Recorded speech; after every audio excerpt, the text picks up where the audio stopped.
بسم الله الرحمن الرحيم الحمد لله رب العالمين والصلاة والسلام على سيدنا محمد وعلى آله وصحبه أجمعين أما بعد. We thank Allah Azza wa Jal for the opportunity to gather once again after our break, after our hiatus for around 2.5 months. We're now coming back and resuming the lectures of the Sirah. And Alhamdulillah, we have covered, I think, around 35 lectures we have done, in which the Makki period has been completely covered. And we began talking about the Madani period, and we began talking about the major changes that occurred in the first few months of the Madani phase.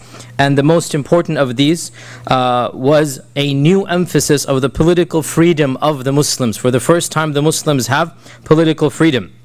For the first time, there is an independent state. For the first time, the Muslims can act as a political body, whereas in Mecca, they were a persecuted minority. In Medina, now they have the beginnings, if you like, of a republic. I mean, these terms are, of course, not representative. Whether you call it republic, whether you call it a political entity is really the best type of description.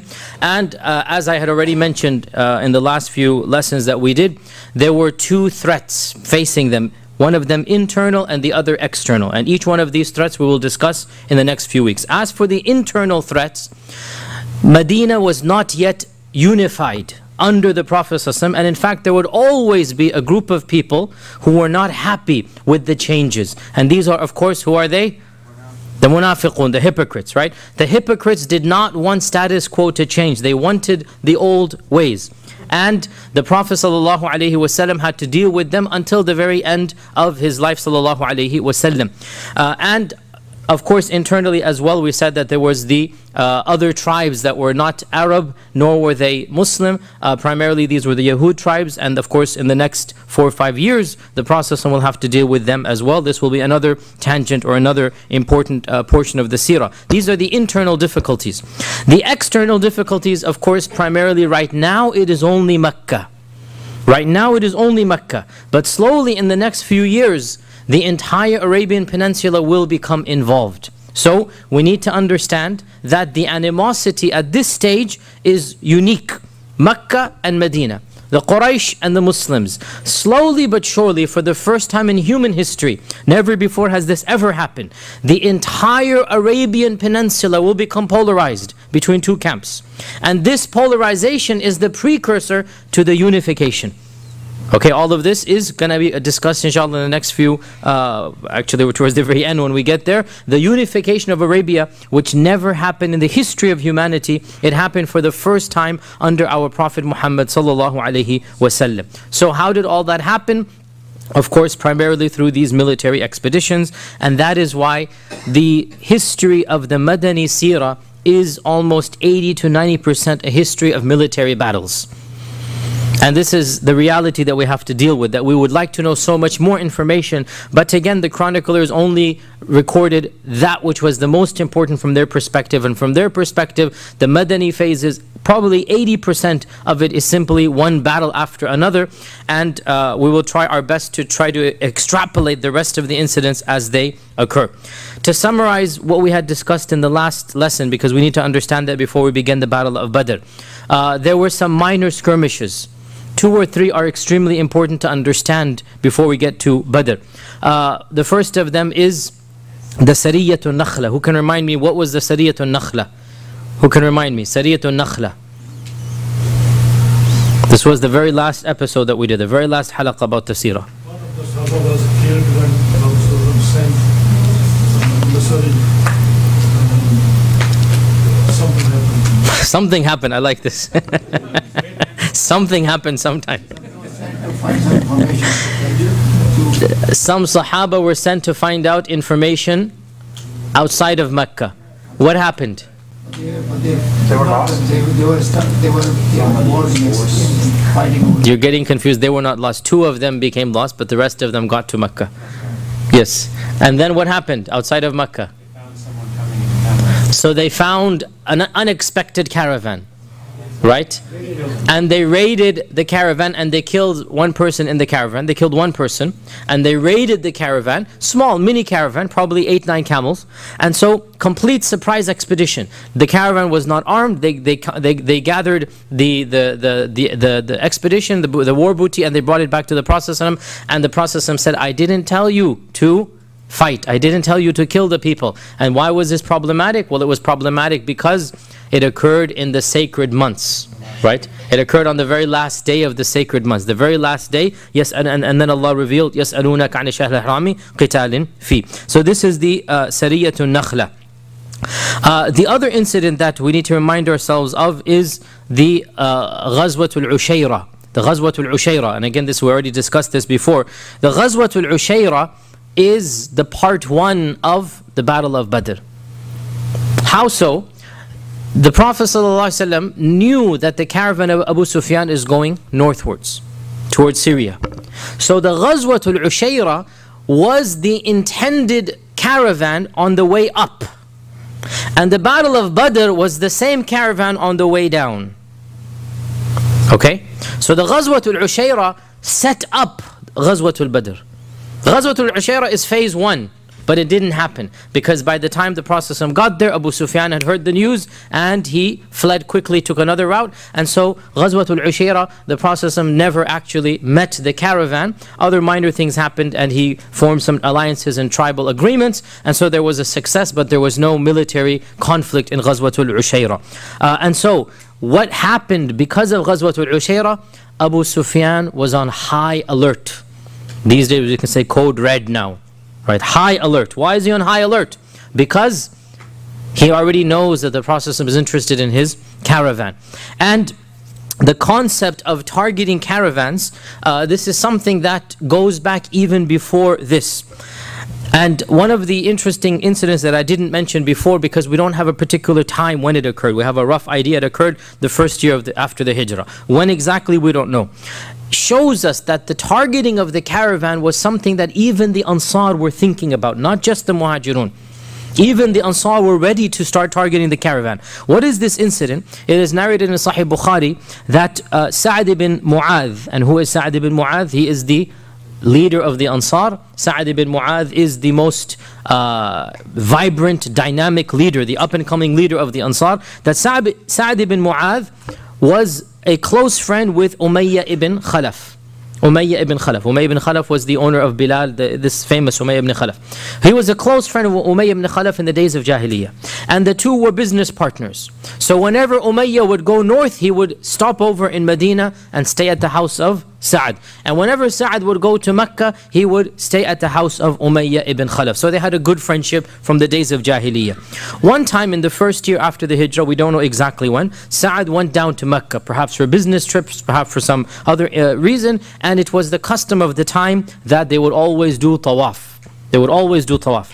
So Sa'd asks Umayyah, come, tell me when should I go do tawaf, that is going to be a good time. So Umayyah says, go when nobody is going to be witnessing. So clearly there might be some tension. Why? Because Sa'd is now helping the Muslims. Sa'd is now he is now a Muslim, but from the incident it appears that his Islam was not known either to Umayyah and to the people of Mecca. But even if his Islam is not known, what is known for sure? He is helping the Prophet ﷺ. He is a supporter. He is embraced the Muslims, and he's now defending the Muslims.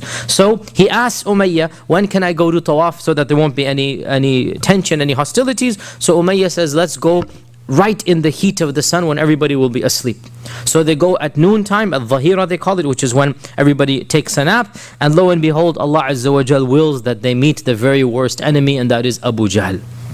Abu Jahl is coming back home and he sees these two figures and he asks Umayyah, who is your friend? Who is your friend? He figures something is fishy because nobody does tawaf when everybody's going to sleep in this hot sun. And so Sa'd says, this is Sa'd ibn Mu'adh, basically from Yathrib. And so Abu Jahl gets angry and he says, how is it possible that you are performing tawaf around the house in safety after you have given protection to these renegades? He uses the Arabic word subat. And subat, Saba'a was what they call the Muslims, that they had become Sabians, they had left their religion right? And it's a term of heretic or renegade, these zindiq, these people that have left the religion of their forefathers. How can you give protection to these subah and claim that you will help them, and now you have the audacity to come to Mecca, show your face and do tawaf in such safety? Wallahi, were it not for the fact that you are a guest of Umayyah, Abu Safwan, he called him Umayyah, you would not return to your house in one piece. This is an open threat, and this is a threat that contradicts everything of their religion and of Islam. As you know, Mecca was haram from the time of Ibrahim alayhi salam. Man dakhalahu kana amina. No one has the right to stop anybody from coming to Mecca. And Ibn Abbas narrates that in the days of Jahiliyyah, one of us would see a person who had killed his own father doing tawaf, and we would not touch a hair on his head. They understood that Mecca is sacred land, but when it came to Islam, the double standards began for the first time. And we're getting this hint now. How dare you come to Mecca after what you have done? What has he done? It doesn't say he has embraced Islam. And therefore it appears Abu Jahl did not even know that Sa'd is a Muslim. Rather he is saying, you're helping the Muslims. And that is enough of a crime that you shouldn't even come to Mecca. When Sa'd heard this, he became very angry. He raised his voice so that the people of Mecca could hear. And he said, Wallahi, if you are going to threaten me and you're going to deprive me of Mecca, of tawaf, I will deprive you of something that is more painful to you than this. And that is your trade routes to Syria. He said this in front of the Kaaba so that everybody in Mecca could hear. You're going to threaten me, now you're going to see what's going to happen. And so the concept of targeting the caravans of the Quraysh wasn't just something that the Muhajirun, the Prophet told them to do. Of course, up until this time, no Ansari has participated. But Sa'd is feeling the pressure. And Sa'd says, khalas, tit for tat. You're going to threaten me, now you will see as well what we are going to do. And that is exactly what he did. Sa'd ibn Mu'adh, that's exactly what he did. That he then began to target in the Battle of Badr, as we're going to study, the caravans of the Quraysh. The Battle of Badr, by the way, firstly, what is Badr and why is it called Badr? Let's get to the introductory stuff before we jump in. Badr is an area or a location that is named after a well, so it's the well of Badr, that is named after the person who dug the well. So Badr is the name of a human. And many centuries ago, he dug up a well. And so it was called the well of Badr. And after he dug up the well of Badr, the whole plain became called the plains of Badr. The whole area became known as the plains of Badr. And this person, his name was Badr ibn Yakhlud, and he was from the tribe of the Banu Damra. And the land of Badr, or the area of Badr, it is around 160 miles southwest of Medina and 250 miles north of Mecca. So it is in between Mecca and Medina. Inshallah, next class we'll be using some of the charts and diagrams that our very own Dr. Bashar has very meticulously done. Inshallah, next class we'll be showing some of those. For now, all you need to know is that Badr is in between Mecca and Medina, and it is closer to Medina than it is to Mecca. In our times, if you go by car, you can easily get to Badr in an hour and 10-15 minutes. An hour and 15, an hour and 10, you will get to Badr by car. In those days, of course, it took around 3 days on regular journey. By the way, it's also interesting to know this is a symbolic coincidence, and of course there is no such thing as a coincidence. Allah's qadr is all there. That literally a few weeks before, but less than a month before Badr, a very interesting thing happened that we talked about in our last lesson, and that is the change of the Qibla. It's a very significant correlation, Badr and the change of the Qibla. The change of the Qibla literally occurs, probably 3 weeks before Badr. And this is just too close to ignore. The time frame is too close to ignore. And there is no doubt that there is a huge symbolic change taking place. That the Qibla of the Muslims will now be facing Mecca, and then the greatest victory that early Islam ever saw shall be also given to them. In other words, it's as if it's being said, how can you face Mecca and yet not have Mecca in your possession?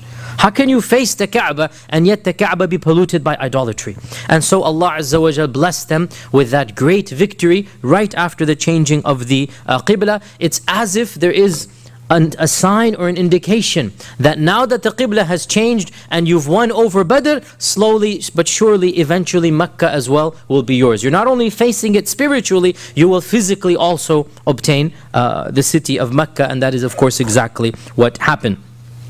Now we get to the incident of basically building up the incidents leading up to the Ghazwat al-Badr, the Battle of Badr. This is called the Battle of Badr, the Great Battle of Badr. Ghazwat Badr al-Kubra. Why? Because in our last lesson we mentioned another incident called Ghazwat Badr al-Sughra. And this Ghazwat Badr al-Sughra, the reason it's called Badr is because it took place very close to Badr, the Sughra one, not the Kubra. But it had nothing to do with the Quraysh. The people who were attacked were local tribesmen. So this is called Badr al-Sughra. Has nothing to do with the tribe of Quraysh. It has nothing to do with the caravan of Abu Sufyan. What was the Ghazwa that was on the caravan of Abu Sufyan? Who can remind me? What was the Ghazwa? Ushayra. Ghazwat al-Ushayra. And when did it take place? Who can remind me? This should be in your notes for those who are taking notes. Ghazwat al-Ushayra, when did it take place? You don't have your notes with you. You have to close and open another file. I like that honesty. Yes, it's somewhere else. It's somewhere in my iPad. It's Jumadul Awwal of the second year of the Hijrah. Jumadul Awwal of the second year of the Hijrah. The Prophet ﷺ went to the land or the area of Ushayra. He didn't go to Badr, by the way. On the way up, he didn't go. When the caravan was going up, he did not go to Badr. He went to another location and he camped there for a few days. This is Jamadul Ula, and he stayed there until the very first few days of Jamadul Thani, Jamadul Akhirah, and then he returned back to Medina. Now when the time came, rough time came, that they expected the caravan back, and this is in now the month of Ramadan, the Prophet ﷺ began sending multiple spies to see where has the caravan reached. And we have at least 2 or 3 ahadith that mention different spies. So this means basically that over the course of every few days he's sending out another few people. For example, in Sahih Muslim, Anas ibn Malik says that when the time came for the caravan's return, the Prophet ﷺ sent a spy to inform him about the advent of the caravan. And when the spy returned, when the Sahabi returned, the Prophet ﷺ made sure that nobody was sitting in the room except for Anas. And Anas was excused because at this time he's probably 7 years old. Except for Anas, he was excused because he is a child and because he's the personal servant. And the Sahabi informed him about the whereabouts of the caravan. In another hadith in Ibn Ishaq, it is mentioned that the Prophet ﷺ sent Talha ibn Ubaidillah and Sa'id ibn Zayd. So he sent 2 of the famous Sahaba to monitor their activities, and they waited for the caravan and followed it for a while until the caravan passed them by, and then they galloped back quickly to Medina. And they reported that to the Prophet ﷺ that it was under the command of Abu Sufyan, that it had almost 1,000 camels in its entourage. 1,000 camels is unbelievable wealth. 1,000 camels is something that it is said, early history books say that the Quraysh had never had such a large caravan in recent history. This was the largest caravan in recent history. Why this is the case, we don't know, but perhaps this is due to economic factors prior to this, that they were basically, they acquired the Muslims' wealth. As you know, they confiscated Muslim property and land. Perhaps other things happened that the books of Tariq and history don't mention, but this was the largest caravan in recent history, in recorded history for the Quraysh. And some modern historians and economists have calculated that the net worth of the caravan would be around 50,000 dinars, 50,000 gold coins. 50,000 gold coins is basically a few million in our times. I calculated myself, but then the problem comes, how much is a dinar? A dinar goes from anywhere from $150 to $600, $700. Depends on the historic value of the dinar as well. Early Umayyad dinars, they go for around $800, $900. Some of them, if you get a really rare one from Al-Walid ibn Abdul Malik, you actually go for $900, $1,000. So if you do $1,000 per dinar, multiply that by 50,000, you're talking about 30, 40 million, 50 million here. But other dinars in our times go for like $200, $300. So even if you do $100, even if you do $100, that's basically, how much is that? 50,000 times 100 is 5 million. right? 5 million, roughly from our currency, right? $5 million for the early nascent Muslim community that had nothing.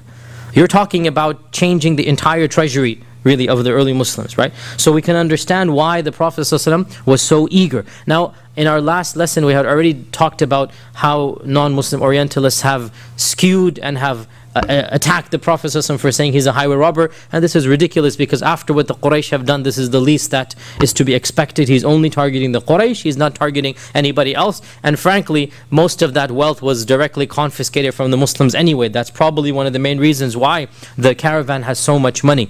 Also, Ibn Ishaq mentions that there was hardly any household in Mecca except that they had an investment in that caravan. And this makes it very personal. There's hardly any household in that in the Qabila of Quraysh except that they had a camel, or at least something on a camel that they had sent.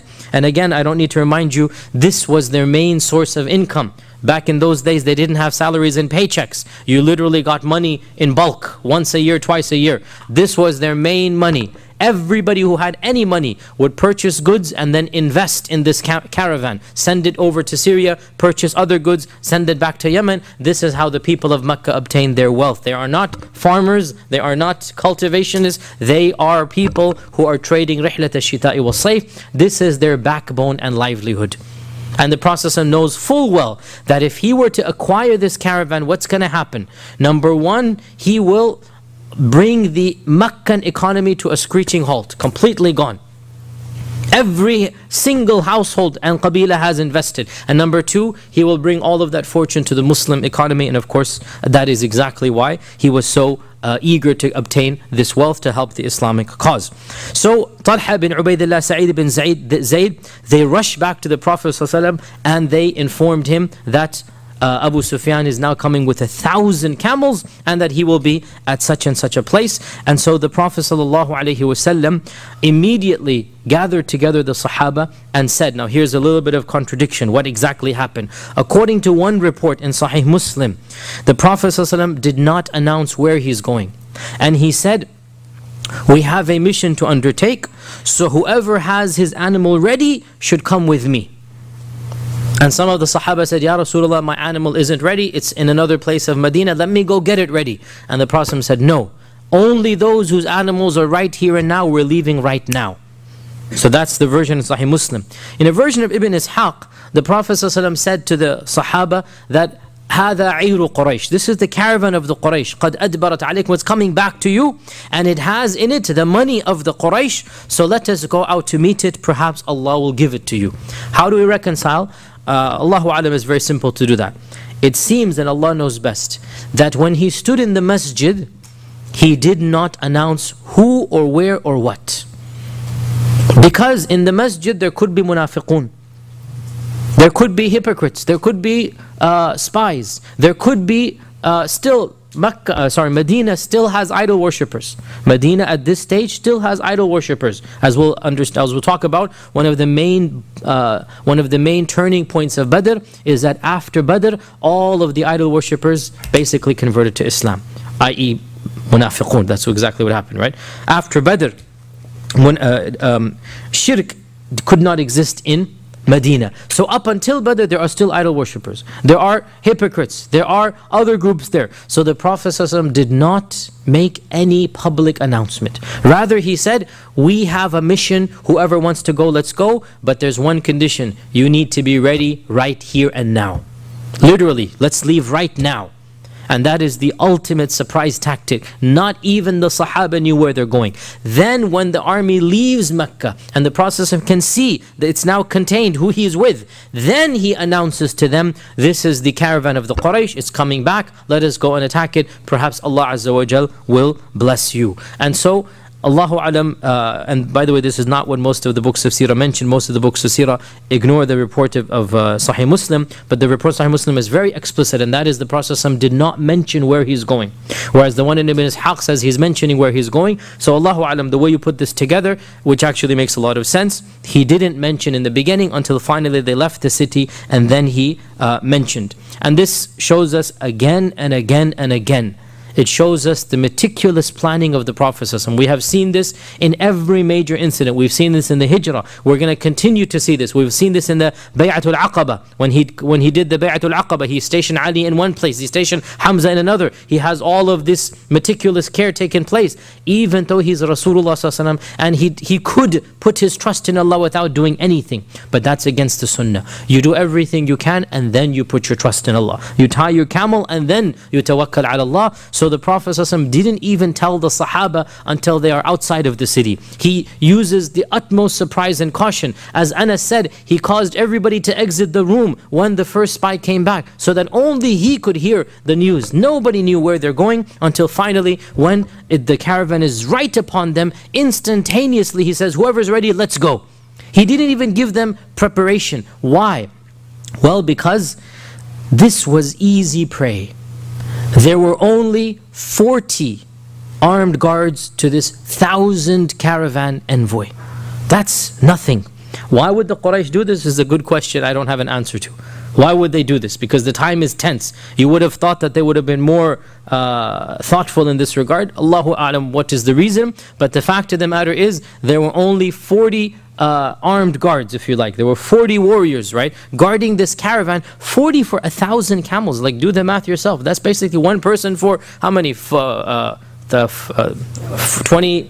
something camels, right? Do the math yourself. Like, that's nothing.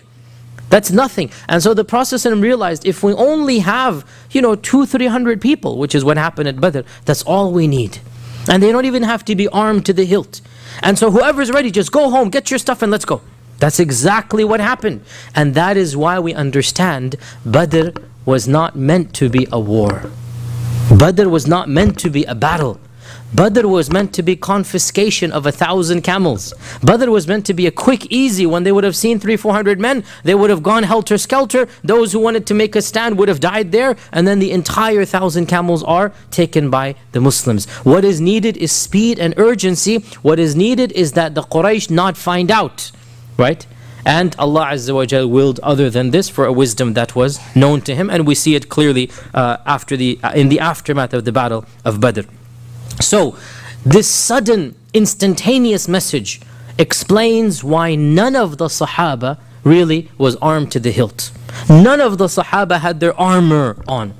That the animals that were taken were animals that just happened to be there. That the entire army only had 2 riding horses. They only had 2. And that camels were less than 100 camels. For a caravan of 300 something people, there were less than 100 camels. Why? Because it wasn't assumed that they would be needing fast horses. It wasn't assumed that they'd be needing a lot of camels. This was easy prey. This was you're targeting a sitting duck. They just have to go, show them 300 people, and then take the prize, right? And Allah Azza wa Jal, as we will find out, willed something else. So the Prophet ﷺ, when he reaches his first encampment and they set up tents, they set up tents. The Prophet ﷺ, first thing he does, he takes a detailed survey of everyone who is now participating. Notice he couldn't do this in Medina because he just wants to leave. He just wants to get out. Right? Once they stop and they encamp, now he goes over every single person. He makes an assessment now. What do I have? What do I need to do? And he notices that there are 2 people who are too young to participate, and these are Al-Bara ibn Azib and Abdullah ibn Umar. The both of them are younger than 14. Generally, the Prophet ﷺ would allow these young men who had passed the age of 14. He would allow, the 14 was the cutoff point. And of course, I mean, for those times and ages, 14 was basically what we would consider to be 18. Of course, 14-year-olds in our times, we don't even want to leave them alone in the house. MashaAllah, tabarakallah, they'd be too scared to stay alone in the house. In those days, we had 13 years old, Al-Bara and Abdullah ibn Umar. They wanted to participate and they were eager to participate. And subhanAllah, every single major battle, we see the same tension. That 13 years old, 11 years old, sometimes they want to participate. And the Prophet tells them, no, you cannot do that. We'll see the same thing in Uhud. We'll see the same thing later on as well. That in their eagerness, they wanted to be men. Right? And I always say that, wallahi, we have dumbed down our own youth. That if we were to treat them like adults, that young men would become adults faster. But because we have this false age of adolescence, where biologically they are men or women, but intellectually we treat them like kids, then we're going to get these problems, right? And I firmly believe this, that Allah Azza wa Jal has created, has made the age of puberty to be the age of intelligence. That's the sign of the Sharia. And therefore, if society were to treat these youngsters the way they deserve, with intellectual integrity, honesty, with respect, then these youngsters would grow up faster. And we find this again, this isn't just Islamic, by the way. Yani 100 years ago, 500 years ago, in every society, when you were 14, 15, you were an adult. It's not just in Islamic societies, right? And this is the reality, the sad reality we have to live with, that there is this teenage years that we ask Allah to protect us against the problems of teenage years. طيب, let's get back to the issue of Badr. So Al-Bara ibn Azib and Abdullah ibn Umar were sent back. Because the distance was short, they were sent back alone. Just the two of them, they can basically go home alone, because there is just one journey, one day's journey. The two of them can go back alone. And the final count was basically around 315. Some books mention 313, some books mention 315, some mention 317. Basically 310 and an odd number. These were all the volunteers. Around 83 of the Muhajirun, 62 of the Aus, and 170 of the Khazraj. 83 of the Muhajirun, 62 of the Aus, and 170 of the Khazraj. The Khazraj were double the Aus, and that is because, for two reasons. Firstly, the Khazraj were more than the Aus. Secondly, the percentage of Muslims in the Khazraj was more than the percentage of Muslims in the Aus. Who can remind me why? The Khazraj were generally the poorer tribe, and the Aus was generally the richer tribe, and therefore, generally speaking, the poor convert before the rich, and the Khazraj embraced Islam quicker than the Aus embraced Islam, and also they were larger in number. The two horses, I already said there were only two horses. They belonged to Zubayr ibn al-Awwam and al-Miqdad ibn al-Aswad, and they were less than 100 camels. Some books mention 70, some books mention more than this, but less than 100 camels. So basically, every person had to share a camel with 3 people, right? So every camel, there were 3 people taking turns riding the camel. You cannot have 3 people riding the camel at the same time. And so what they decided to do was 2 would walk and 1 would ride, and then it would just take shifts and turns in this manner. Now we have to point out here, there seems to be some significance to this number, 310 and something. There seems to be some significance because it occurs in multiple places in our religion. Of them is, for example, the famous hadith of how many prophets and how many messengers. We talked about this way back last year or maybe 2 years ago, right? What is the difference between a prophet and a messenger? And the famous hadith of Abu Dhar al-Ghifari, Ya Rasulullah, kam rasulin ursilan, kam nabiyyin. How many Rasul? The Prophet said 310 and something, jammun ghafir, a large quantity. How many Anbiya? 124,000. So 310 and something, that's here Badr. It is also said that the number of people who were in the army of Jalut, Talut and Jalut, the number of people that were fighting on the side of Dawood, on the side of David, against Goliath were also around 310 and something, right? And so Allah knows best, but there seems to be some type of significance with this number. So we said that the Sahaba had to share a camel, 3 people per camel, and so the Prophet ﷺ was assigned the camel of Ali ibn Abi Talib, and along with them was the famous Sahabi Abu Lubaba. Abu Lubaba, you will come across his name from the very famous incident that we'll talk about in the incident of Banu Qurayza. Abu Lubaba was that Sahabi who made a mistake, he repented, and he tied himself to the masjid, right, as an act of repentance. He did something that he regretted. We'll talk about that when we get there. And he felt so guilty that he went to the masjid and he tied himself up and he deprived himself of food and water, and he said, until Allah forgives me, I will not leave this place. And he was almost about to die when Allah Azza wa Jal basically revealed his repentance in the Quran, and they said, Khalas, you are forgiven. So he said, no, until the Prophet ﷺ himself comes and allows me to be free, I'm not going to be free. So the Prophet ﷺ himself came and he untied Abu Lubaba from that pillar. This is Abu Lubaba. We'll talk about Abu Lubaba, that story later on. So Ali and Abu Lubaba and the Prophet ﷺ, they were assigned one camel. Imam Ahmad in his Musnad mentions a very beautiful incident now. Can you imagine if you had been assigned the camel with the Prophet ﷺ? What would you do? Not take what? Your turn on the camel, right? Can you imagine that if you had to share a camel with the Prophet ﷺ, what would you do? He will say, Ya Rasulullah, Tfaddal, you guys, you take the camel, we will walk. And so both Ali and Abu Lubaba insisted that, Ya Rasulullah, we will walk and you take the camel, full time basically, right? And subhanAllah, the response of the Prophet ﷺ is so sweet and gentle and profound. It's so full of wisdom that you just like mind boggle. How could, this is of course coming from Mishkat al-Nubuwwah, from the well of prophecy. Yani he could have said yes, he could have. And wallahi, if he had said yes, who would have objected? He is Rasulullah. Forget even the religious, he is the leader. When does the leader do exactly what the private does, right? Even forget the religious side.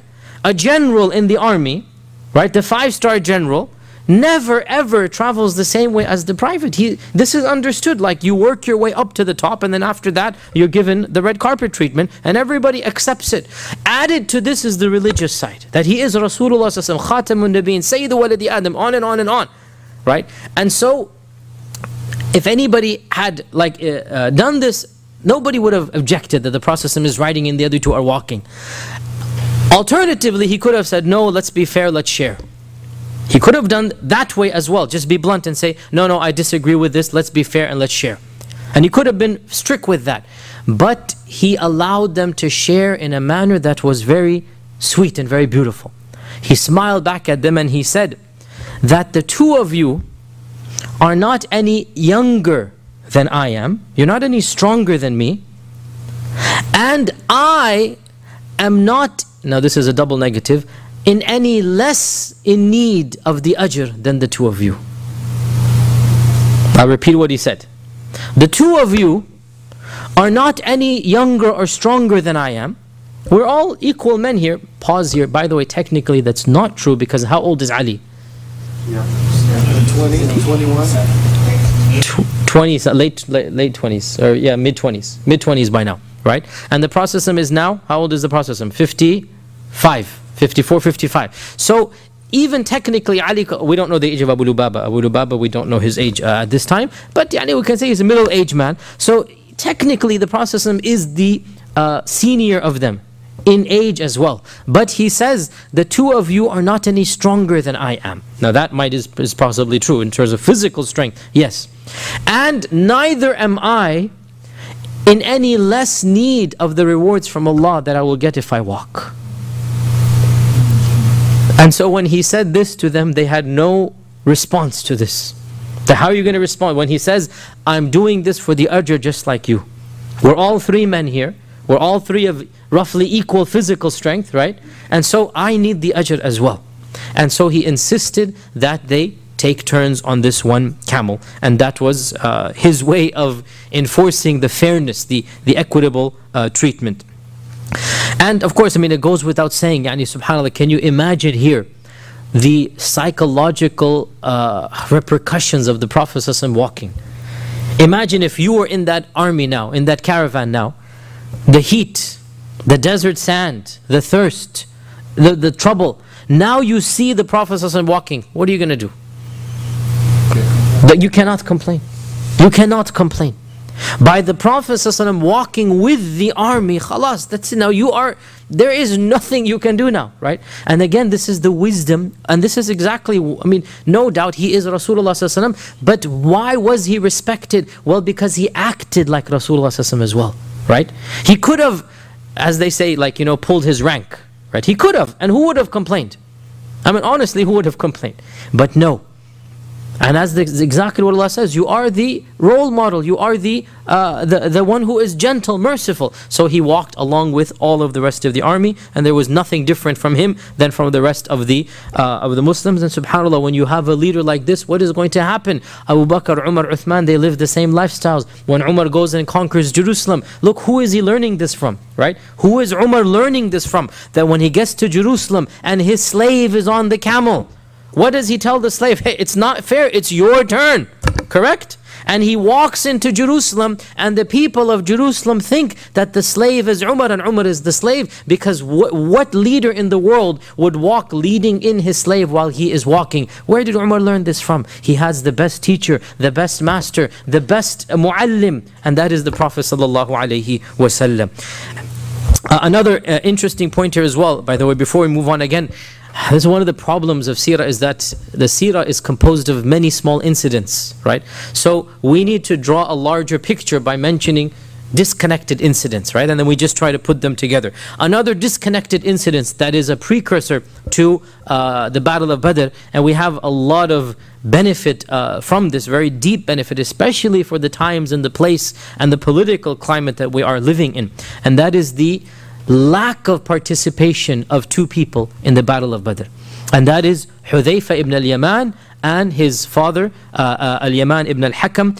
These two people, Hudhayfa ibn al-Yaman and his father, the two of them could have participated in Badr, and they wanted to participate, but they were held back because of a promise they had made to the Quraysh. Hudhayfa and his father were once captured by the Quraysh, and the Quraysh were almost going to kill them, when finally one of them decided, you know what, let's just make them promise that they're not going to ever fight alongside Muhammad sallallahu alaihi wasallam. As long as they're not going to fight with us, then khalas, send them back, no big deal.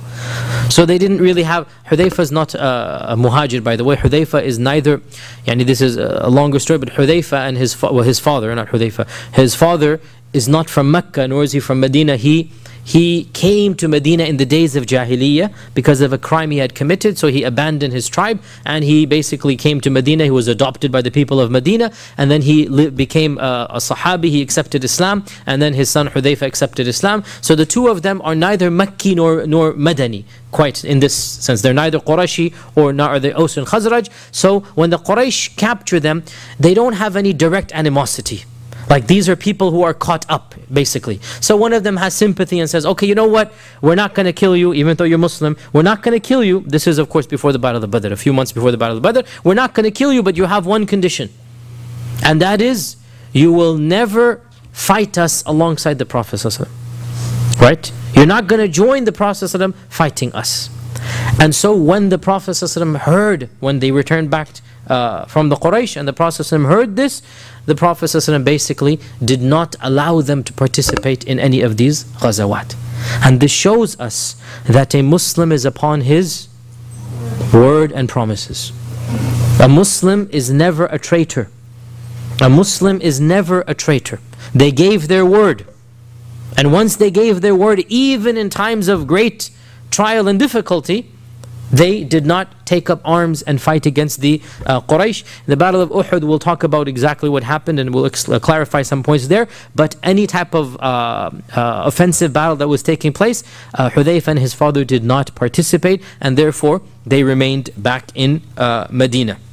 And of course, this shows us, in our times especially, treaties have to be respected and honored. Obligations and duties, including duties that are understood, such as duties of citizenship, let's say. Right? These are obligations. These are legally binding contracts. And if you are a visa carrier or a citizen or whatnot, there are certain obligations upon you, regardless of what's happening in the world. If you don't like it, then you don't have to be a citizen holder or a visa holder. But you cannot be a citizen and a visa holder and then go against what that entails, right? You understand the Islamic rulings here, that it is not allowed from the Sharia perspective to break a promise or your word. It is not allowed to be a traitor. You cannot be two-faced. Swear that you're a citizen and then do something that will go against the oath that you have given. Nobody is forcing you to make that oath. And if you're not going to uphold it, then do not say it. And that's what we learn from Hudhayfa and his father. That even though one can say, hold on a sec, they were almost going to be killed. but they gave their word in solemn promise, right? They could have been killed, they could have, but they didn't. They said, okay, you know what, we agree to your condition. We're going to go back to Medina and we're not going to fight against you. And when the Prophet heard this, then he did not accept them to fight, and they could not volunteer to fight. And this shows us that a Muslim is upon his conditions and promise. Al-Muslimuna ala shurutihim. This is a hadith. Al-Muslimuna ala shurutihim. And the ayah in the Quran, O you who believe, fulfill your covenants. Ya ayyuhalladhina amanu awfu bil uqud. And you understand the implications in modernity, and I don't need to go into this tangent, and I've spoken about this very explicitly in talks that are related to those issues. Another incident that occurred, that the Prophet is leaving Medina, and they still think that they're going to get to the caravan of Abu Sufyan, that one of the pagans of Medina, his name is not mentioned in the early books of Sirah, one of the pagans of Medina who was known for his bravery and fighting skills, he marched up to the Prophet ﷺ. He is not a Muslim, and he says that I wish to join you in order to get this ghanima. I wish to join you. The Sahaba were happy to see him because they're getting a strong man. The Sahaba were happy to see him. The Prophet ﷺ said, do you testify that Allah is your Lord and I am the Messenger? ﷺ? He said, no. I'm still a mushrik, I'm still a pagan. No. So the Prophet ﷺ said, Inna la nasta'inu bi mushrik. We do not ask for help from the pagans. So the man stayed where he was, and a few hours later he again caught up with the camp. I guess the thought of all of this money, 1,000 camels and whatnot, came to him, and once again he said that allow me to come with you, because he wants to share. Allow me to come with you. Again the Prophet ﷺ asked him, do you testify la ilaha illallah Rasulullah? He said no. So he said, Inna la nasta'idu mushrik. And then a few hours later again he writes in. And he's gotten the point now, basically, right? So now the Prophet ﷺ asks him, and he says, yes, ashhadu an la ilaha wa ashhadu anna Muhammadan Rasulullah. Now he accepts Islam. And so he was allowed to join the caravan at that point in time, or join the expedition at that point in time. And this hadith has been again used politically in our times, and it was used in Gulf War I, Gulf War II. It was used during all of these times that is it allowed to ask for military help from a non-Muslim or not, because the Prophet said, we do not ask help from pagans. Inna la nasta'inu bi mushrik. And this is a classical controversy amongst the four madhahib. Some scholars say that you can never ask for any such help. Other scholars say that it is allowed with conditions. And frankly, this is not the time or place to get into this tangent. But you understand this also has political ramifications in the modern world. It has caused a lot of controversies in many lands. Can you get the help of a non-Muslim? Right, this happened, as you know, very, very recently, many times. Can you get the help of a non-Muslim army to help you against an aggressing army? So these types of ahadith were then brought up, and this is not the time or place to discuss both opinions, but there is a spectrum of opinion, there is a gray area. For example, Imam al-Nawawi, in his commentaries, Imam al-Nawawi says that this hadith shows that the general rule is that you do not ask help from the pagan army, but there are exceptions. And Imam al-Nawawi says the Prophet himself sought the help of Abdullah ibn Urayqit. Who is Abdullah ibn Urayqit? Who is Abdullah ibn Urayqit? The guide of the Prophet in the Hijrah, right? Imam al-Nawawi says the Prophet himself sought the help of Abdullah ibn Urayqit at a time of great sensitivity. I mean, subhanAllah, think about it. There's 100 camels on his head, as you know, dead or alive. And 100 camels is a mini fortune. This man, whoever gave him in, he would have lived comfortably for the rest of his life. Yet he trusted, after Allah Azza wa Jal, he trusted his life with Abdullah ibn Urayqit. And so Imam al-Nawawi says, if a person has good opinions of Islam, i.e. they are sympathetic to Islam, and they can be trusted, and the situation calls for it, then one can ask the help of mushriks against an enemy. Point being, again, this is one of those issues we see over here in this incident. The Prophet said we don't ask the help of a mushrik, and yet he himself at a time, and there are more than this time as well, where the Prophet got the alliances of the pagans, he got the help of others. For example, when Abu Talib died and Abu Lahab was going to expel him, the Prophet got the help of Mut'im ibn Adi. Remember this, right? He got the help of Mut'im ibn Adi, and he took it is called a jiwar, and in our times it's basically the visa of Mut'im ibn Adi, that Mut'im ibn Adi has allowed me to stay in Mecca. If I has Abu Lahab has kicked me out, then Mut'im ibn Adi has allowed me. So the point being, you should know that there is a spectrum of opinion, and frankly, each opinion has some strength and evidence to it. And in my humble opinion, it is a case-by-case situation and basis that when such a situation arises, then the scholars of that region and land, let them talk amongst themselves and come to a conclusion. And this is an ijtihadi issue anyway. Another interesting point here, that subhanAllah, our religion does not ask us to look into the chests of people. Here is a man, wallahi, the average person would doubt his Islam, correct? The time, the place, the circumstances, the whole story. Once he says no, twice he says no, finally he says, you know what, okay, khalas, I'm a Muslim. But what does our religion tell us? Judge people by outward and leave the inner to Allah subhanahu wa ta'ala. And wallahi, we would be so much better if we simply followed this, right? Leave the inner affair. Don't doubt people's intention. The Prophet asked him 3 times, are you a Muslim? No. Are you Muslim? No. And there's a lot of money to be gained if he's a Muslim. So on the 3rd time he goes, you know what, khalas, I'm a Muslim. And nobody questions his Islam. Let it be. And in fact, and I have said this previously before, there is no denying that our religion, the Sharia, gave incentives for people to convert. Monetary sometimes, political at other times. Why? Who remembers what I said? Why is there, like somebody says that, you know, your religion encourages people to convert, even financially there are privileges, right? Why? Why is this the case? I said this very clearly. I didn't say that, but that's a valid point. If what I said, if they convert for any reason, because Islam is true, we are confident that they will eventually convert for the right reason. That we're so confident of our faith that, you know what, khalas, convert for the money, no big deal. But what's going to happen? Slowly Islam and Iman will enter the heart. And this is the reality that we see from people to this day and age who convert for secondary reasons. Primarily in our times for marriage and love, right? A person will convert because their spouse wants them to, and that person is not a Muslim. So the boy's not a Muslim, and then this girl says, you know what, if you're not a Muslim, I can't marry you. So he goes, khalas, khalas, okay, I'll be a Muslim, yes. You know, I mean, wallahi, I have had people come up to me, you know, boy meets girl, boy falls in love with girl, girl falls in love with boy, the boy's not a Muslim, they come to the masjid, she's not practicing Islam, but she knows one thing, she's not wearing it, she knows one thing, you know, I can't marry him if he's a non-Muslim. So right then and there, and he asks me, there was an case, he literally asked me, I mean, there's nothing I can do, I have to convert to marry her, right? Like he does not want to convert, you know? And I said, no, unless you convert, you cannot marry this person, right? And so he decided to convert. It's not my job to look into his heart, is it? It's not my job. And eventually, these people, as for this couple, I didn't keep in touch with them, but I have met many couples that eventually the one who converts becomes even more practicing than the Muslim, right? Wallahi, how many times, and this happens to me so many times, that, you know, let's say the sister converts and then she starts getting more and more religious until finally the husband comes and says, Shaykh, can you tell my wife to calm that religiosity down? She's kind of, you know, going a little bit too much now, you know what I'm saying? This is so common now, that the woman will convert or the man will convert, and then one of them, mashallah, tabarakallah, they will go beyond the other. So what if he converted for another reason? We're so sure Islam is true, yalla, bismillah. Whatever your reason is, eventually you'll be a true Muslim. So we don't question people's motives. Now, this is of course the general rule. There might be some exceptions here and there, but here is one of those questions, one of those times when it was not questioned.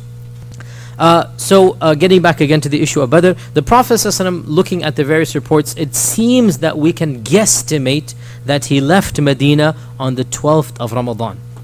He left Medina on the 12th of Ramadan in the 2nd year of the Hijrah, and he put in charge of Medina Ibn Maktoum, who, as you know, was the blind Sahabi. And this shows us that in our religion, and wallahi, it is a very big deal for the time, that when somebody was physically impaired, they were literally treated as outcasts, right? When somebody was blind or lame or something, they were literally treated as subhuman.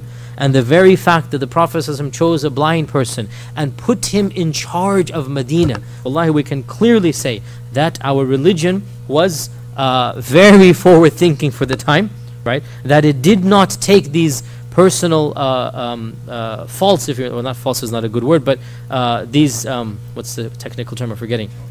Handicaps, that's the term. That it did not take these handicaps as being any problem in the job that you're doing. So what if he's blind? He can take charge of leading the prayer. He can take charge of the civil affairs of Medina. What has his blindness got to do with this? Whereas wallahi, for other people at the time, to be blind, to be deaf, you would be treated as a crazy person, or you would be treated as subhuman, as a child. And the very fact that Ibn Maktum is being put in charge of the city shows us our religion did not discriminate against people who have physical handicaps. And so, and this is not the only time, by the way. Ibn Maktum was put in charge of Medina at least a dozen times. Why? Because he was a sensible man. He was a wise man. And his blindness did not come into the way of him being basically, in effect, the temporary mayor of Medina, right? Being in charge of Medina. That's a very prestigious position. And the wisest person they could find was Ibn Maktum. In the meantime, so the Prophet ﷺ left Mecca on the 12th of Ramadan. Abu Sufyan is coming back, and Abu Sufyan is taking extra precautions to find out what is happening. Is the Prophet ﷺ going to attack or not? Why? Because he already found out that the Ghazwatul Ushayrah just barely missed him by a day.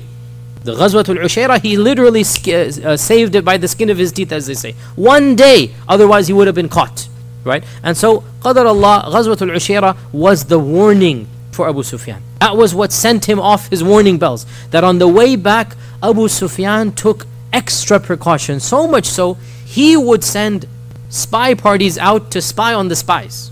There's a spy game going on here, right? He would send delegations out to find out, is anybody spying on us? And it is said that, Ibn Ishaq mentions that, some Bedouins mentioned that they saw two men spying on the camp. Of course, these are Talha and Sa'id ibn Zayd, right? The Bedouins mentioned that there were two men who were spying on you. And so Abu Sufyan said, show me where they camped. So the Bedouins took Abu Sufyan to the camp of these two men. We are assuming they're Talha and Sa'id. Who else could they be? And Abu Sufyan examined their camp and examined their markings until finally he came across camel dung. And in his intelligence and desperation, he opened up the camel dung. And what do you think he found? Dates of Medina. Exactly right. But not the dates, but the date seeds. Big difference. Right? He found the date seeds of Medina. Right? Now, I mean, obviously it's a little bit disgusting, even though technically camel dung is not najis. I have to say that, even though I wouldn't touch it, but still it's not najis. But still, wallah, it shows you these are scouts. These are people who know how to analyze, right? To open up, to crack open a camel dung and to examine what is in this camel dung, and then to pick out the seed and say, and he said, these are the dates of Yathrib, right? He recognizes the seed from where it is coming. Khalas, everything fits into place now. And so Abu Sufyan panics. Abu Sufyan panics because he realizes we are being monitored.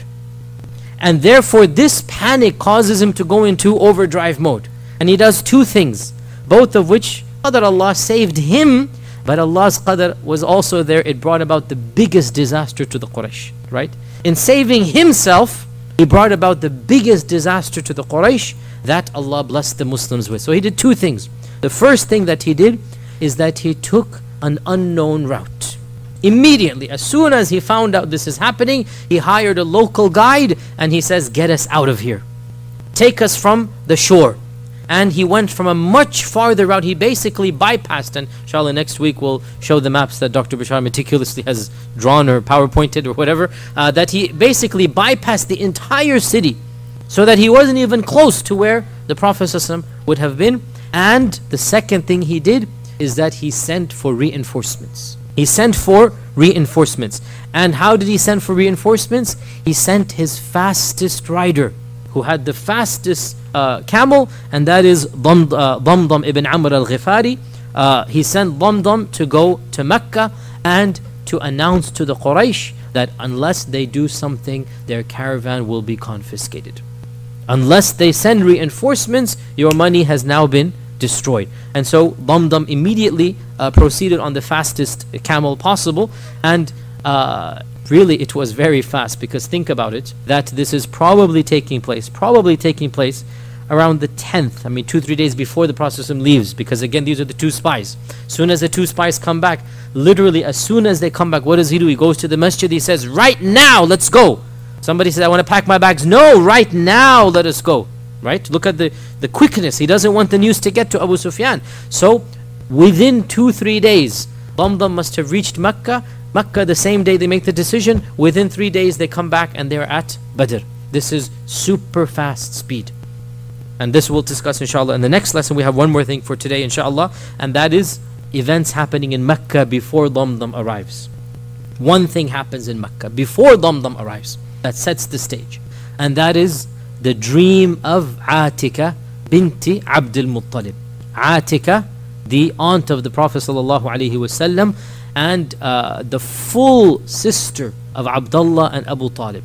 She is the full sister of Abdullah and Abu Talib, and therefore she is the full aunt of the Prophet sallallahu alaihi wasallam. By the way, did Atika accept Islam or not? Wallahi, it seems to be a difference of opinion. Ibn Ishaq mentions that the only aunt of the Prophet ﷺ who ever accepted Islam is, everybody should know, Safiya. That is by unanimous consensus. Ibn Ishaq says the only aunt, Amma of the Prophet ﷺ to accept Islam is Safiya. However, Ibn Sa'ad says that Atika also accepted Islam. This one, Atika, that we're going to talk about. And that Atika migrated to Medina after this, and she died in Medina. Truth be told, even Ibn Hajar finds this skeptical because we don't have a single report about anything from Atika after this dream. And had she converted to Islam, we would have heard of stories like we have heard from Safiya. So Allah knows best. Maybe she did. Ibn Sa'ad says that she did, that Safiya and Atika were the two.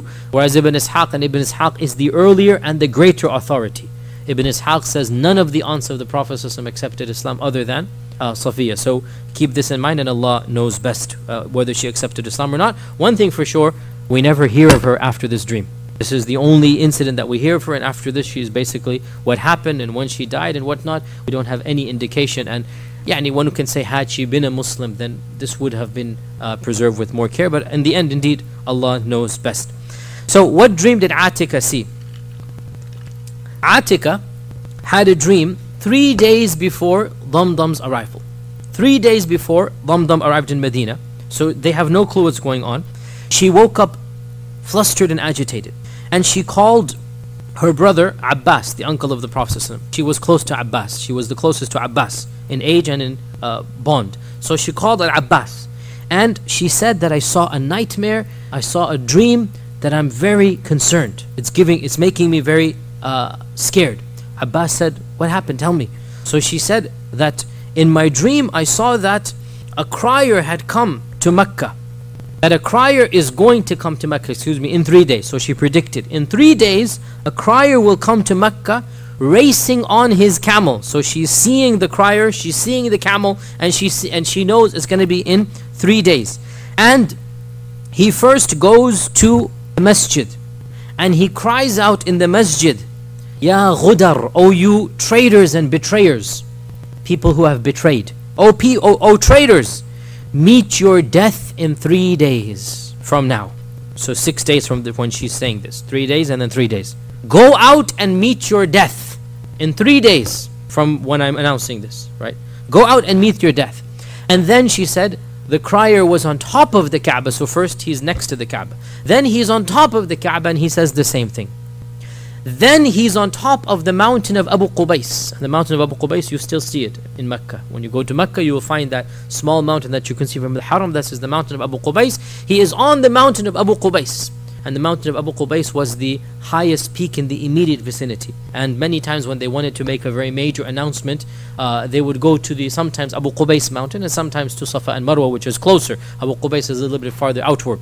And so he was standing on the mountain of Abu Qubais and he said the same thing. So he is saying it 3 times again. What is he saying? Ya Ghudar. Ghudar is the plural of those who are betrayed. Ghadara is to the worst type of betrayal, the worst type of traitors, right? Why are they traitors? Because they have betrayed the foundation of what they considered Jahiliyyah, of what was most important to them, and that is blood. Blood. Qabila. Tribes. Right? The one thing they value is tribes. Tribalism. And what have they done? For the first time in Arab history, they have broken tribes. The Quraysh. And they have not allowed their tribesmen to basically live with them. This is one reason they're called traitors. Some can also say, and there's nothing wrong with this, they are traitors to the religion of Ibrahim. And this is also plausible. They are traitors. Ya Ghudar, O traitors, meet your death in 3 days. Go out and meet your death. Then Atika is saying, this crier picks up a large rock from the mountain of Abu Qubais and he topples it from the mountain. And Atika is saying, she sees the rock go down all the way from the mountain until when it gets to the base, it splinters and cracks up. And then it continues rolling until every house in Mecca gets hit by one of the rocks. Right? So the boulder cracks and then every house is hit by one of these stones. Now what is the interpretation? It's pretty obvious. The interpretation is that whatever announcement this man will make will cause the deaths of these traders in 3 days. They don't realize it, but that's what the announcement will cause. They're going to die in 3 days. And the rock hitting every house is the sign that every house will be struck with the calamity.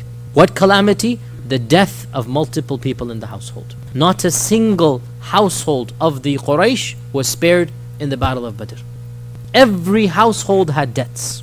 Every household was affected. And so the crier is predicting, and that is the rock coming down, the boulder coming down, that every one of your houses will be affected by this incident that's going to happen. And so Abbas became very worried as well. And he said to Atika, that wallahi, this dream is a very dangerous dream.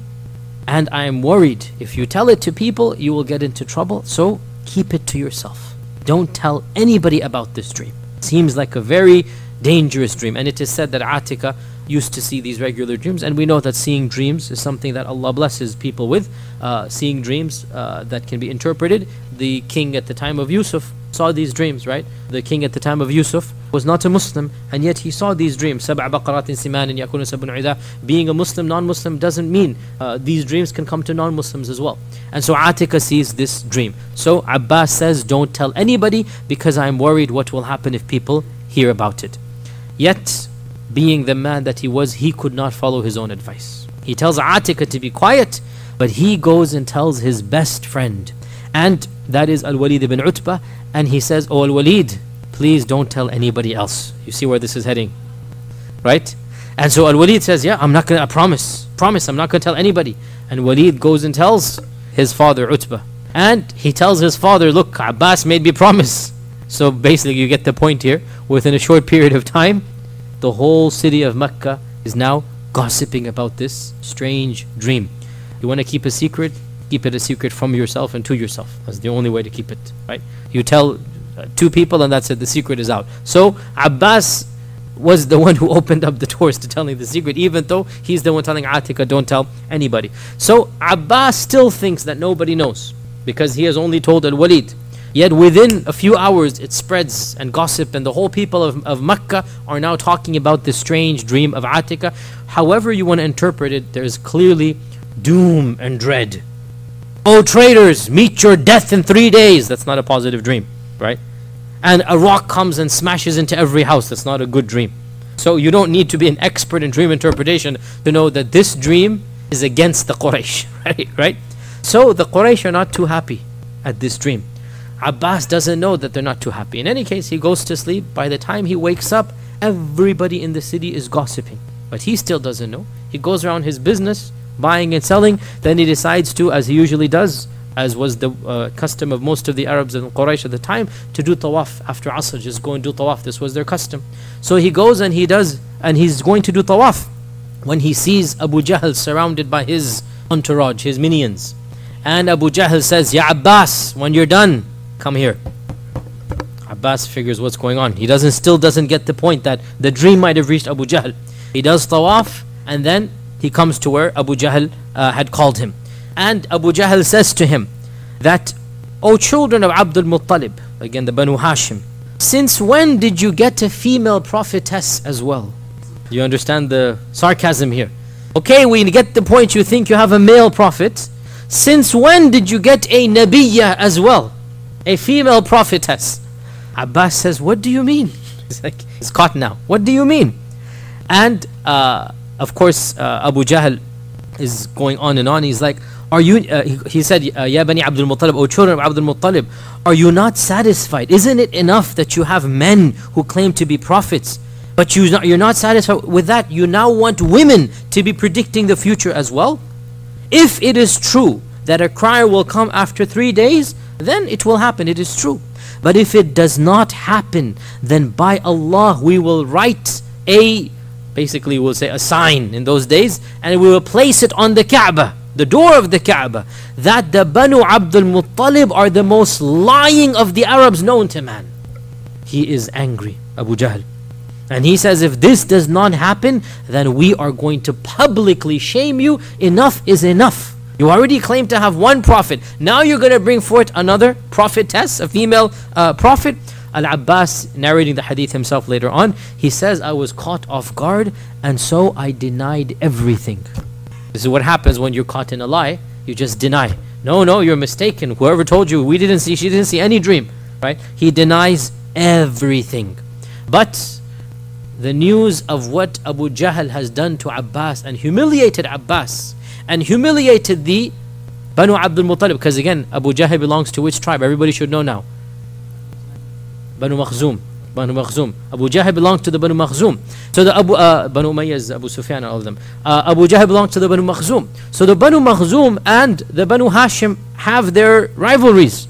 And the Banu Umayyah, these three had their internal rivalries, right? So the Banu Makhzum has a rivalries. So now this Makhzumite has publicly dissed the Muttalibites, right? And so the Banu Abdul Muttalib are now fuming. Abbas denied everything.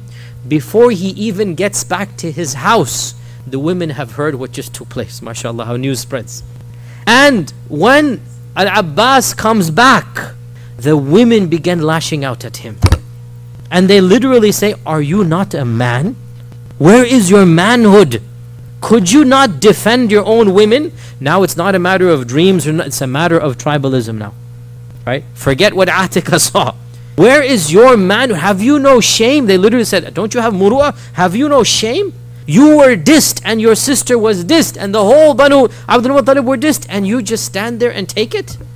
Until finally Abbas says, I decided that khalas, the next day I have to go back and publicly rebuke Abu Jahl and defend the Abdul Muttalib, the Banu Abdul Muttalib. Okay, so now it's becoming into a tit for tat. And Al-Abbas says, for the rest of the day, all the women of the Banu Abdul Muttalib came and had it out with me.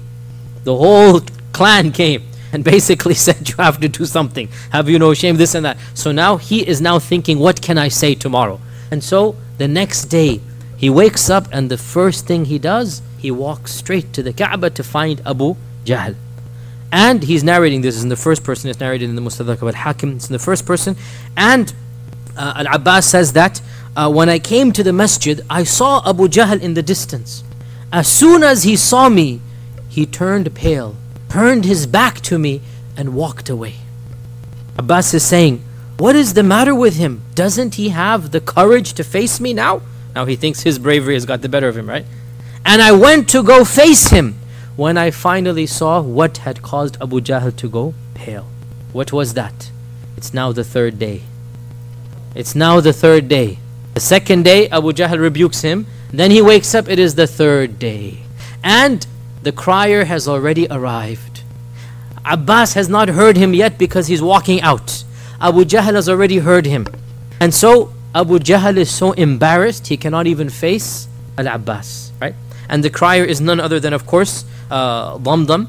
And to make the effect even more melodramatic, Damdam had actually mutilated his own camel. In one narration it is said, he chopped its nose off, a'udhu billah, like some mutilation, and he smeared the blood over the camel. This would also make the camel panic, by the way, to make it faster even, right? And he tore his clothes up, he put all of this soot and this dust on himself, and he rode the camel backwards. All of this to have a melodramatic effect and to give the impression that he himself had also been attacked, right? And he begins to cry out when he gets to Mecca that, O Quraysh, your caravan, O Quraysh, your caravan, your property and money with Abu Sufyan, It is being attacked by Muhammad and his companions right now, and you will not be able to defend it unless you act immediately. Now everything is a lie, by the way, as of yet, because he is saying it's being attacked, whereas there was a threat of attack, right? And he is coming as if he has been attacked, even though nobody has touched him. So there is a desperation, there is an exaggeration going on here, that he's trying to make this melodramatic effect, that your caravan, your money will be lost unless you do it now. An-najah, an-najah, help, help, basically, SOS, SOS. And so he came to the masjid, he came to the Kaaba, and he made the announcement. Of course, his announcement was, come and fight. And Atika is already telling them, no, come and meet your debts. You're going to meet your debts, right? And this was, of course, the prediction of Atika. And we have come to the end, inshallah, of today's. Next Wednesday, inshallah ta'ala, we'll start off from the preparations of the Quraysh, and also show you some of the maps and diagrams also of the Battle of Badr. If there are any questions, we have 5 minutes of questions, inshallah ta'ala.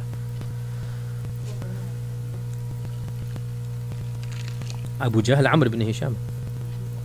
Yes, Abu Jahl was his kunya from the very beginning. Yes, Abu Sufyan sent Damdam. Abu Sufyan sent Damdam because it is said that he had the fastest horse, and he was the fastest rider, and it's clear he was because he got there so quickly. Sisters, any questions? Brothers, yes.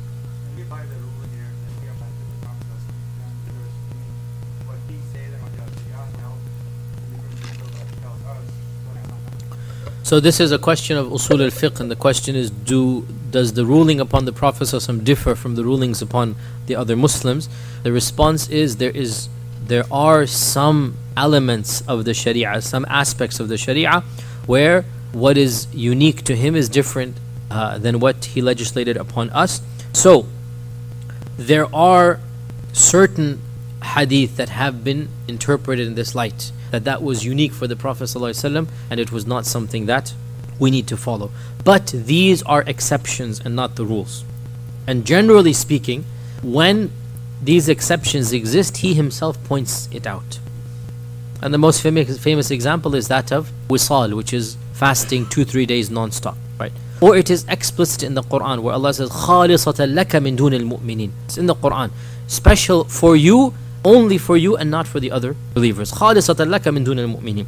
So it is true that this is something that exists in usul al-fiqh, but we don't invoke this principle unless there is an explicit evidence to show this. Otherwise, the general rule is that everything the Prophet ﷺ did and said and approved, we are also told to follow it, because he is generally our uswa. He is the uswa. Now this does play into fiqh. For example, drinking while standing. The Prophet ﷺ, apparently there's a hadith, some ikhtilaf whether it's authentic or not, said don't drink while standing, but he himself drank while standing. This is in Bukhari as well. How do we do this? Some people say khas for him. The majority say, well, this shows it is allowed. You can do it, but it's makruh to drink while standing. Urinating while standing as well. There seem to be things that one hadith says he did it, and another is like he never. So how do you reconcile? Some said it's khas, others said no. When there's a need, you do it, otherwise you don't. So this tension does exist in fiqh, but it should only be evoked when there is no other means of reconciliation. Also, the fact that he's doing this publicly for the communal benefit, right?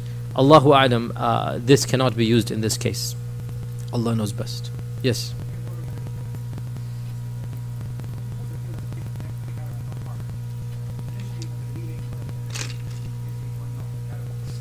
Yes, we did mention this in the last lesson, which was before Ramadan, which probably you weren't here when we did that. The justification, one needs to realize a number of things. First and foremost, that world is very different than our modern world. And the rules and the laws that we are accustomed to were not rules and laws they are accustomed to.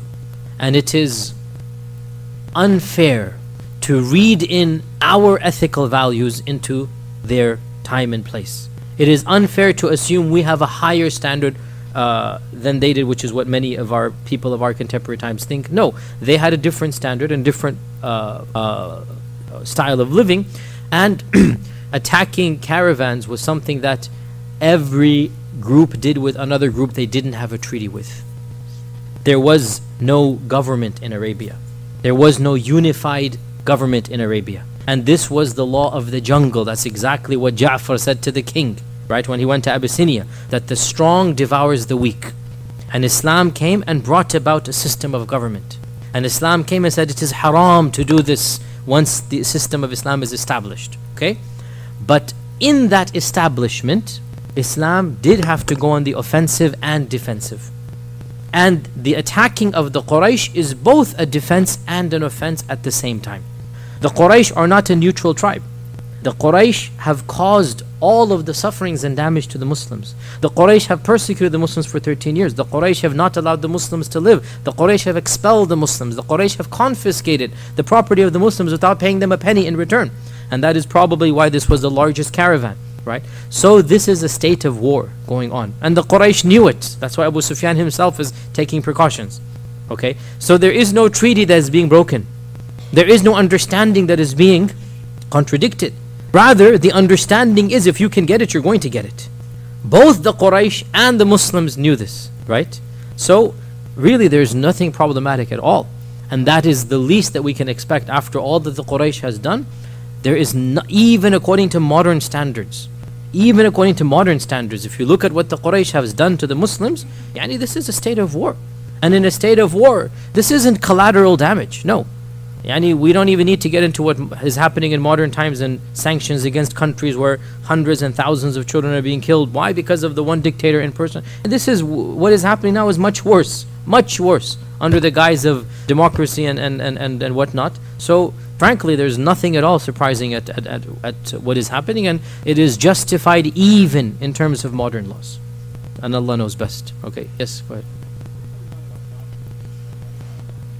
Yes, I had mentioned this before, and there's a number of theories. The one theory is that Abbas was sympathetic to Islam but not a Muslim. The other theory is that Abbas was a Muslim, and the Prophet ﷺ had instructed him to stay there to inform, and that's exactly what he did in the Battle of Uhud. In the Battle of Uhud, he was the one who informed the Prophet ﷺ about what was happening. Okay? تفضل أخي.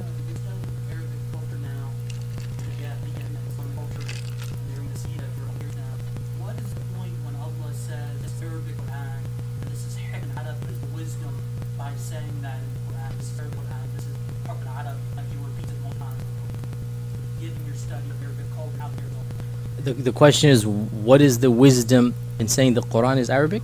No, the wisdom of Allah saying in the Quran, like Surah Yusuf says this is an Arabic Quran, so that you may think, what is the wisdom of Allah saying that this Quran is an Arabic Quran, given your studies of Arabic culture, pre-Islamic? Allahu Alam, I don't know it's anything to do with Arabic culture. It's rather Allah is speaking to those upon whom the Quran came down, and they are the Arabs. And Allah is saying that I have sent this Quran in Arabic so that you can understand it. So it's not being given to you in a foreign language, like we say it's not in Greek. So Allah is saying, "Inna anzalnahu Qur'anan Arabiyyan la'allakum ta'qilun." Right? That Allah is saying that, and again the mukhatabun, or the people that are being addressed, are the Arabs at this point in time. That the Quran is coming down to the Arabs. At this point in time, everybody who's listening to the Quran and hearing it is an Arab and who understands Arabic. So Allah, now the question is problematic for the non-Arabs. And I've been asked this when we did Surah Yusuf, like, what do the non-Arabs do? Right? And that's a whole different tangent which you're not asking. You're asking, what is this question? What is the wisdom here? The wisdom here is Allah is saying, this is in your language, go study and understand it. And Allah challenges them that if you are in doubt as to what we have revealed, then bring something similar to it, right? So Allah is using their own eloquence and their own language and outwitting them in their own game. And Allah is saying, if you're in any doubt, you think you know the language, bring something similar to it. And Allah Azza wa Jal knows best. Final question from the sisters before we... Yes, go ahead. We don't have any details about what exactly is on the caravan, on the camels. We don't have any details. We can only assume from secondary sources. And the assumptions are that the buying and selling that takes place is the middleman type of buying and selling. For example, when a businessman goes to another country, he buys the goods of that country, he comes back to the country he's living in, then he'll sell them to his people. Then he'll purchase the goods that are not available elsewhere and go back there. So we already mentioned the genius of the great-great-great-grandfather of the Prophet, the 4th generation, the 5th generation grandfather of the Prophet was the rihlat al-shita'i was-sayf. that He made Mecca an economic center. He made Mecca an economic lifeline, that He goes all the way down to Yemen. And from Yemen, you will get the imports of Africa, Ethiopia, of Habasha, of the Yemeni coast, which is a lot of things in Yemen. And then He brings it up to Mecca. In Mecca, all of the tribes come for Hajj across Arabia. So you buy and sell from every single tribe, different furs, different spices, different goods, everything. And then you go up to Rome, and then you're connected to the entire Roman peninsula, not peninsula, the whole Roman Empire, from east to west, from North Africa all the way up to what is now basically the borders of Iraq. You're getting all of these goods in Rome. So Mecca becomes an economic capital. It is highly doubtful, this is my guesstimation, that the caravan would have physical goods of the Muhajirun. No. They're coming back from Syria, so they have the goods of the Byzantines. They have their utensils, they have their pots, they have their spices, they have the furs, they have the silks, they have the cloth that is famous in the Byzantine lands. They're going to come back to Mecca, and then in Mecca the Arabs are going to come from across Arabia and purchase these goods, because they're not going to go all the way up to Syria. They're going to come in Hajj, they're going to purchase all of these goods, get a lot of money and a lot of other goods, and then go back to Syria. So Allahu A'lam. And also what Ibn Ishaq says, everybody had invested in the caravan, right? So the investment is done basically with a monetary quantity, that you have 5,000, 10,000 in the caravan. I don't think there's going to be a physical good that the Muhajirun are saying, I want to get my particular, something back. This does not seem to be the case, and Allah Azza wa Jalla knows best.